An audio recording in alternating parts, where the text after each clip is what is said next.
जय मसीह की आप सभी को स्वागत करता हूं और प्रभु के नाम से आप सभी के जीवन में आशीष की घोषणा करता हूं। एक बहुत ही गहरा विषय पर मैं अध्ययन करूंगा और ये विषय मेरे लिए भी है और आप सभी सुनने वालों के लिए भी है। नीति वचन 4 का 23 आपने पढ़ा होगा। सबसे अधिक अपने मन की रक्षा कर, क्योंकि जीवन का मूल स्रोत वही है। जीवन का मूल जड़ हमारा मन है।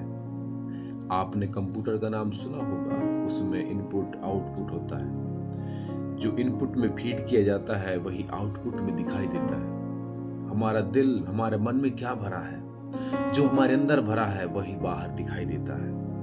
आज हमारे चारों तरफ में लोग बहुत ही नकारात्मक, नेगेटिव से भरे हुए लोग हैं और जो उनके अंदर है वही बाहर निकलता है और इससे हमें हमारे जीवन में भी प्रभावित डालता है। मेरे प्रियो, हमें ध्यान देना है कि हम अंदर क्या डाल रहे हैं, क्योंकि जो आप डाल रहे हैं अंदर अपने दिल में, अपने मन में, वही बाहर दिखाई देगा।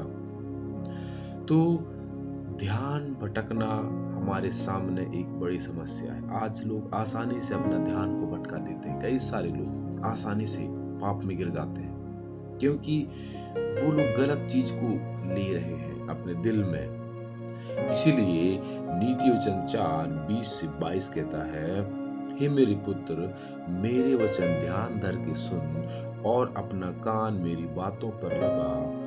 इनको अपनी आंखों की ओट ना होने दे, वरन अपने मन में धारण कर, क्योंकि जिनको वे यानी परमेश्वर के वचन प्राप्त होती हैं, वे यानी परमेश्वर का वचन उनके जीवित रहने का और उनके सारे शरीर के चंगे रहने का कारण होती है। यस, हाँ मेरे प्रियो, सच में ये वचन जो परमेश्वर का है, हम सुनते हैं और आज्ञा मानते हैं। वचन कहता है कि मेरी आज्ञाओं को यानी परमेश्वर के वचन को अपनी आंखों की ओट ना होने दे, मतलब छुपने ना दे, ओझल होने ना दे, बनाए रख। यानी हमारे जीवन में स्पष्ट दिखना है परमेश्वर का वचन। क्या होता है कि वचन रहने से हमारे शरीर में चंगे रहने का कारण होती है मेरे प्रियो। यस, हमारे शरीर में चंगे रहने का कारण होती है। कई बारी बीमारियां जो हैं वो शैतान की तरफ से नहीं आती, हमारे ही अंदर में गड़बड़ी होने से, गलत चीजों को सुनने से, गलत चीजों को देखने से, गलत चीजों को बोलने से जो हमारे दिल में भरा रहता है वही बाहर निकलता है। इसी वजह से कई बार आधा बीमारियां हमारे शरीरों में होने लगती है। लेकिन वचन कहता है कि यदि हम परमेश्वर के वचन को रखे रहते हैं दिल में, तो हमारे सारे शरीर को चंगाई देने का कारण बनती है। यस मेरे प्रियो, तो परमेश्वर का वचन का महत्व यही है, मतलब यही है कि हम परमेश्वर के वचन को अपने जीवन में संचार कर लें, उसी के अनुसार हम करें।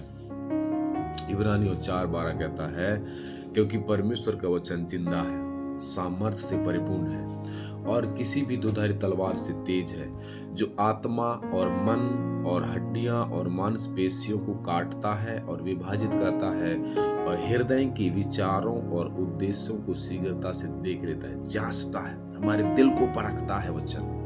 तो वचन रहने से अगर अंदर कुछ भरा भी है तो बाहर नहीं निकलेगा। हाँ मेरे प्रिय, क्योंकि परमेश्वर ही हमारे अस्तित्व का स्रोत है। सच में परमेश्वर जिंदा है।